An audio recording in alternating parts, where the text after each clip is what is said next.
Bak pahlawan yang berhasil menyelesaikan sebuah misi. Robby terlalu besar kepala untuk hal yang tak begitu penting. Braak. Robby menendang pintu kamar yang di dalamnya terdapat seorang wanita cantik. Dengan tubuh penuh luka memar, wanita itu terlihat pucat pasi. Begitu ketakutan dengan kedatangan Robby yang melihatnya dengan tatapan mengerikan. Dia adalah Tiara. Wanita cantik yang sebenarnya adalah kekasih Dion. Dengan hanya dibalut lingerie tipis, Tiara meraih selimut untuk menutupi tubuhnya yang terekspos. Kenapa sayang, tak perlu kau tutupi tubuhmu yang cantik. Malam ini aku ingin berbagi kebahagiaan denganmu. Ucap Robby. Pergi. Tak sudi aku melayanimu brengsek. Tak perlu berteriak sayang. Bukankah kemarin kau sangat main satu kematinya? Bahkan des 4 Hanmu begitu luar biasa. Tiara bergidik ngeri, Punk 4 LP 4 hektarnya saja masih terasa nyeri karena hantaman liar Cap 3 kasaan Robby. Melihat Tiara yang menangis membuat Robby dengan cepat mendekatinya. Jangan menangis sayang, wajahmu jadi tak cantik lagi jika menangis. Aark pergi. Tiara mendorong Robby yang berusaha memeluknya. Tiara berusaha pergi, namun dia sepertinya lupa. Jika salah satu kakinya diborgol dan diikatkan di salah satu sudut ranjangnya. Mau kemana? Malam ini kau milikku. Tidak. Teriakan demi teriakan Tiara bahkan tak bisa menjamin jika akan ada orang yang menyelamatkannya. Tiara seorang diri di markas rahasia Robby. Bahkan keberadaan ayah dan ibunya saja tak ia ketahui dengan jelas. Dipaksa melayani Robby yang kasar, tentu membuat mental Tiara jatuh sejatuh-jatuhnya. Lagi-lagi aku mengkhianatimu Dion. Aku sudah tak suci lagi. Aku tak pantas menjadi wanita yang kau cintai Dion. Batin Tiara. Tuan Evan terkekeh menahan tawanya saat melihat Dinda yang begitu mengantuk saat menjaga Dita. Memperhatikan Dinda sembari menikmati kopi panas merupakan hiburan tersendiri baginya. Kepalanya yang manggut-manggut karena menahan kantuk membuat Dinda seperti orang konyol. Tuan Evan menggendong Dinda, memindahkannya ke sofa panjang di ruang VVIP tempat Dita dirawat. Husyah, tidurlah lagi sayang. Ucap Tuan Evan dengan lembut. Dinda mengintip dengan sebelah matanya, tapi Kak Dita. Sudahlah, biar aku yang menjaganya. Kau tidurlah. Aku akan berjaga mengawasi Dita di sampingmu. Dinda memiringkan tubuhnya, memeluk leher Tuan Evan yang duduk di lantai menghadapnya. Kap. Dinda mengecup bibir Tuan Evan. Selamat malam sayangku. Ucap Dinda. Seulas senyuman terlukis di bibir Tuan Evan. Balas mencium keningnya untuk menunjukkan perasaan terdalamnya pada Dinda. Selamat tidur sayang. Bisik Tuan Evan dengan mesra. Beberapa orang tampak tergesa-gesa, berlarian di IGD. Salah satu orang menggendong seorang wanita yang pingsan dengan penuh luka lebam. Dinda yang saat itu tengah mengantri obat kakaknya menjadi penasaran dengan apa yang tengah terjadi. Ada kecelakaan Yesus? Tanya Dinda pada suster yang lewat. Kurang tahu mbak. Karena tak mendapatkan jawaban apapun, Dinda memutuskan untuk kembali ke kamar inap Dita. Sedikit melirik bangsal IGD, Dinda melihat jelas wajah wanita malang itu. Lukanya parah sekali. Gumam Dinda. Ruangan Dita berada di lantai 3 rumah sakit. Sehingga cukup membuat repot Dinda karena harus bolak-balik naik turun lift. Tapi hal itu tak menjadi penghalang baginya demi kesembuhan kakaknya. Lama banget deh. Tegur Dita. Iya nih kak, ngantrinya panjang banget. Dedeknya nen terus sih. Namanya juga bayi dek. Hehe iya juga sih. Bayiku juga nen terus. Bayi yang mana?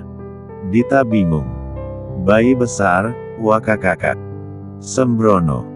Tuan Evan kebetulan tak berada di sana.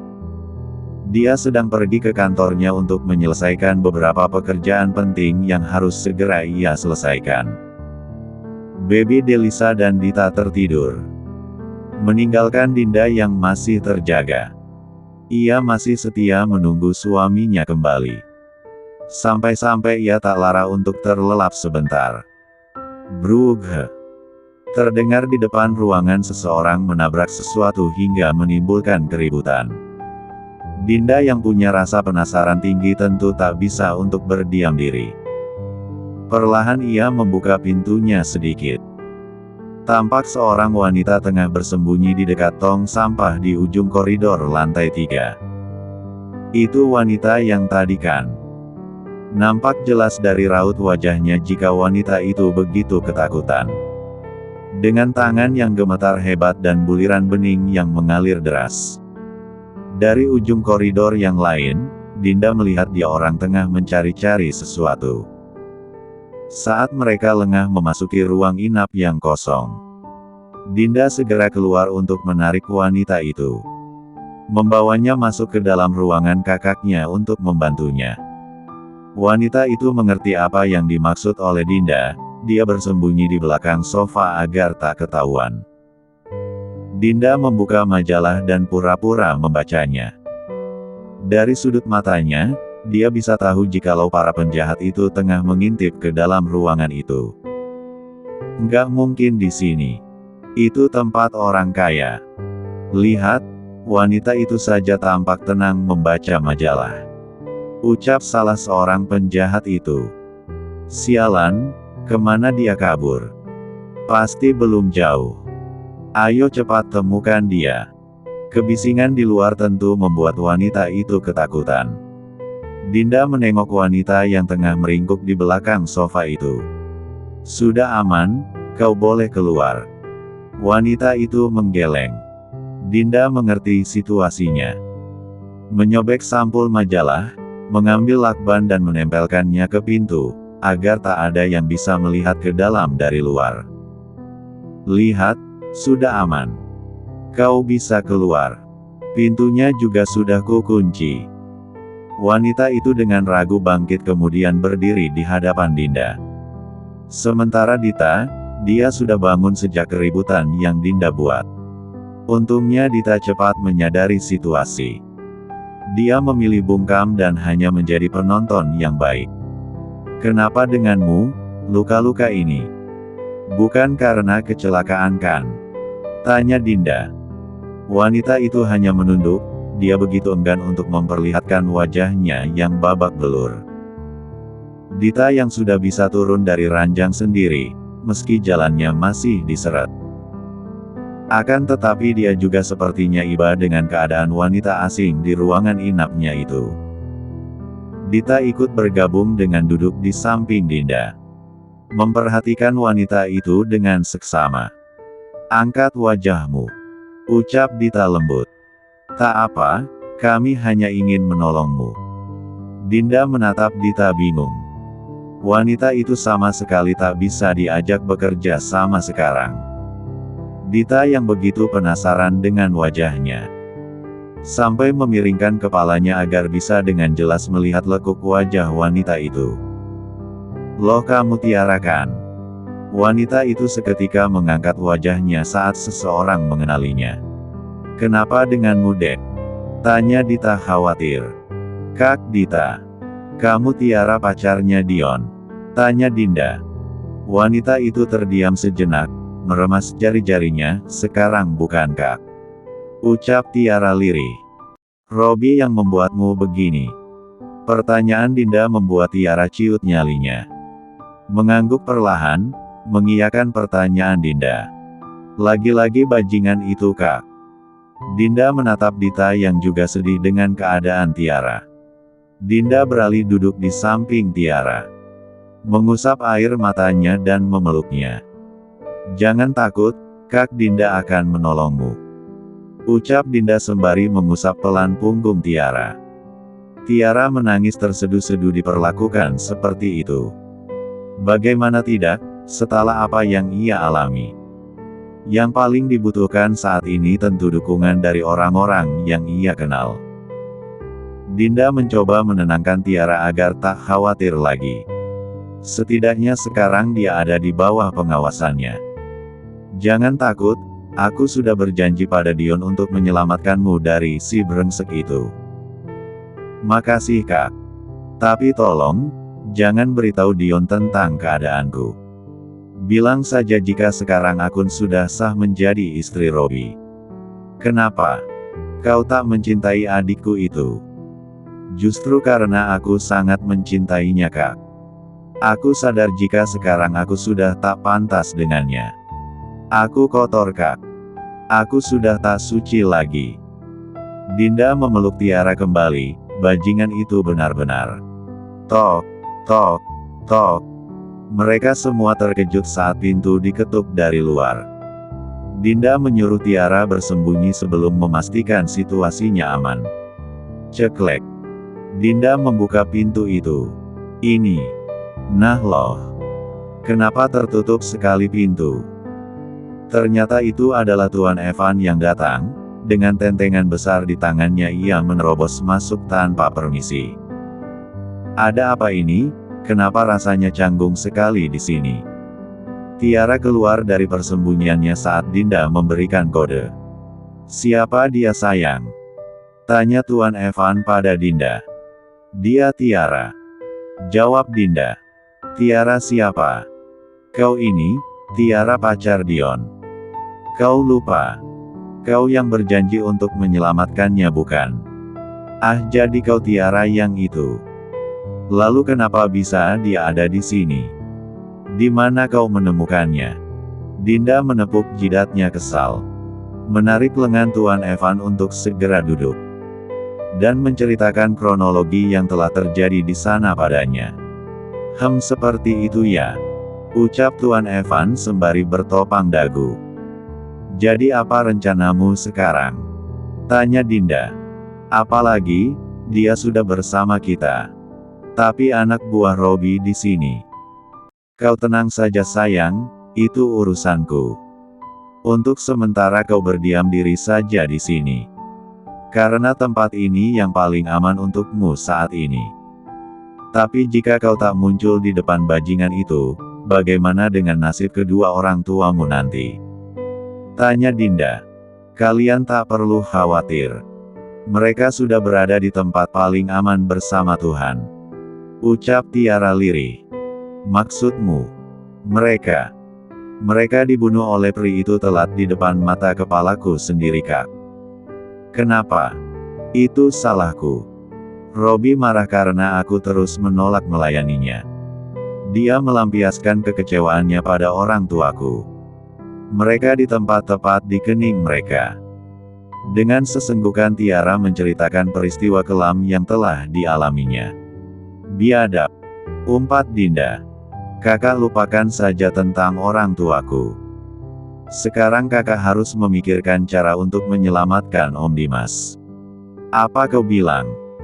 Dinda terkejut ketika nama ayahnya disebut. Om Dimas dipenjara di markasnya Kak.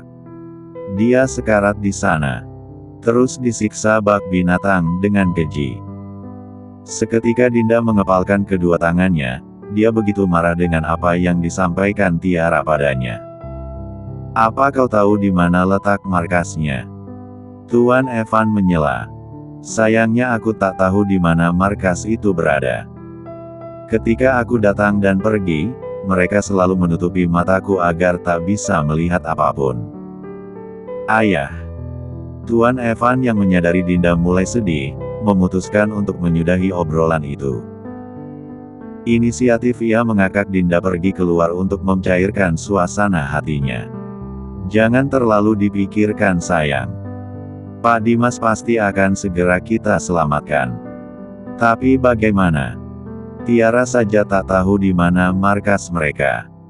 Kau jangan putus asa. Pasti kita akan menemukan petunjuk mereka. Ayah mertua akan kembali dengan selamat. Berkumpul kembali dengan ibu mertua dan para anak-anak mereka. Aku janji akan menjemput ayah mertua dengan selamat sayang. Dinda menghela nafas panjangnya, semoga ayah senantiasa diberi kekuatan di sana. Aku sudah berjanji pada bunda untuk menyatukan mereka kembali. Dan kau harus menepati janjimu tadi ya. Iya sayang. Tuan Evan menatap iba istrinya, dia dapat merasakan apa yang saat ini Dinda rasakan.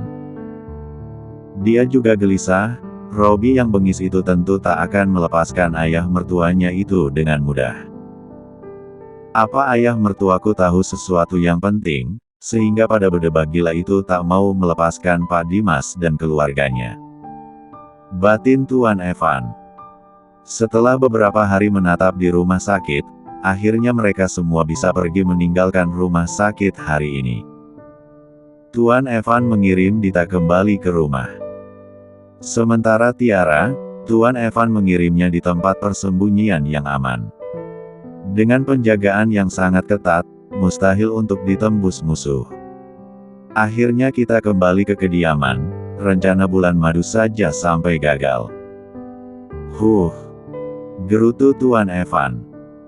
Dinda tersenyum kecut mendengarnya, halah, kayak nggak biasa bulan madu di sini. Hehehe, rumahku istanaku sayang. Ngantuk banget. Ya udah yuk bobo bareng. Ajak Tuan Evan. Bobo bareng apa melek bareng nih? Apa bedanya? Kalau bobo bareng artinya kita sama-sama tidur. Kalau melek bareng ya, kau tahulah. Kalau begitu kita melek bareng. Tapi aku ngantuk. Weliek. Ejek Dinda. Ayolah sayang. Nggak tahan nih. Di apaan sih sana? Hiks. Tengah malam Tuan Evan terbangun, ia kaget karena mendengar rintihan seseorang di dekatnya. Ia meraba kasur di sebelahnya. Terkejut karena Dinda tak berada di sana. Menuruni tempat tidur, Tuan Evan menemukan Dinda di sudut ruangan. Dengan berlinangan air mata yang begitu menyayat hatinya. Kenapa kau menangis sayang? Apa yang terjadi? Tuan Evan memeluk Dinda, berusaha untuk menenangkannya. Ada apa sayang? Tanya Tuan Evan dengan lembut. Hiks. Aku hanya ingat ayah. Tuan Evan tak bisa berkata apapun. Sudah sewajarnya Dinda bersikap seperti itu. Bagaimanapun ayahnya sekarang dalam situasi yang mengancam nyawa. Tak apa, ayo kita kembali ke tempat tidur. Di sini dingin. Tuan Evan menggendong Dinda kembali ke kasur. Dinda hanya menurut saja, toh ia sudah kepalang basah. Ketahuan tengah menangis di pojokan. Tidurlah sayang, matahari saja masih nyenyak tidur. Beristirahatlah, aku tahu jika kau sangat lelah. Bukan hanya tubuhmu, mentalmu juga sudah sangat lelah. Dinda mengangguk sembari memeluk perut Tuan Evan. Sesenggukan menahan tangisnya di sana. Tuan Evan hanya bisa diam membiarkan Dinda diam-diam menangis. Meski terlihat diam, tapi percayalah. Tuan Evan juga sangat sedih sekaligus marah. Hampir 2 jam mereka berada di posisi itu. Tangisan Dinda sudah mereda, yang ada ia mungkin sudah terlelap saking lelahnya menangis. Tuan Evan membetulkan posisi Dinda tidur. Menyelimuti tubuhnya dan mengecup keningnya. Pergi ke perpustakaan pribadinya, Tuan Evan bermaksud menenangkan pikirannya. Namun yang terjadi justru perasaannya semakin tak karuan. Aku akan membunuh semua yang telah membuatnya menangis. Tuan Evan tahu betul karakter Dinda meski belum genap setahun ia menjadi suaminya. Senyumnya palsu akhir-akhir ini. Tawanya hanya untuk menutupi kesedihannya. Candanya hanya untuk menyembunyikan rasa sakitnya. Ia bersikap riang di depan semua orang, tapi di belakangnya dia akan menangis sesenggukan. Dinda tak ada berada di jati dirinya yang asli. Semua itu palsu, dan hanya Tuan Evan yang tahu. Menarik laci meja bacanya, Tuan Evan tersenyum menyeringai. Mengambil 2 pucuk senjata. Itu pistol jenis S dan W500M, bisa dibilang itu adalah salah satu pistol paling mematikan di dunia ini. Tuan Evan mengelap dua pistolnya sembari mengisi penuh peluru di dalamnya. Menatap tajam lurus ke depan, sudah lama aku tak pergi berburu. Ia beranjak pergi dari perpustakaan saat matahari belum sepenuhnya menyingsing. Dengan langkah penuh dendam, ia akan pergi menaklukkan para musuhnya. Pastikan dia baik-baik saja selama aku pergi, ucap Tuan Evan pada pengawal yang berjaga di depan pavilionnya. Dan kau, tolong hibur dia selepas ia bangun. Jika dia bertanya kemana diriku, jawab saja aku perlu menyelesaikan pekerjaanku di luar. Baik Tuan. Tiur langsung mengangguk mengerti dengan apa yang diperintahkan padanya. Tuan Evan pergi dengan diikuti Rendra dan beberapa pengawal terbaiknya. Berjalan dengan cepat menuju ke mobilnya. Evan. Tuan Evan menoleh, terlihat Sarah yang tengah berlari ke arahnya. Ada apa? Tanya Tuan Evan. Kau mau kemana pagi-pagi buta begini? Kau tak melihat, dari pakaianku sudah terlihat bukan? Tentu aku akan pergi ke kantor. Iya aku tahu, itu hanya basa-basi saja. Ini bawalah bersamamu. Kau bisa memakannya di jalan. Ucap Sarah sembari memberikan kotak bekal pada Tuan Evan.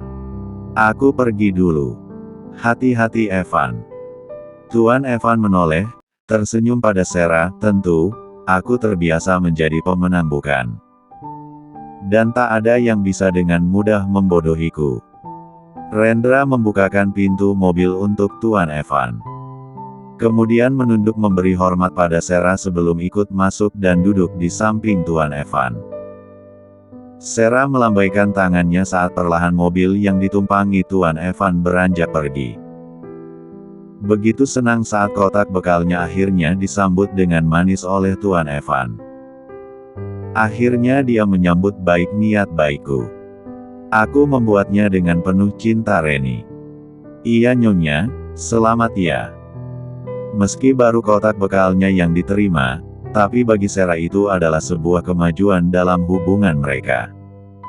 Usahanya dari semalam tak sia-sia kali ini. Buang ini. Ucap Tuan Evan memberikan kotak bekal yang diberi oleh Sarah. Ini dibuang Tuan? Tanya Rendra. Buang saja. Aku tak butuh makanan itu. Tanpa berpikir panjang Rendra segera membuangnya lewat jendela.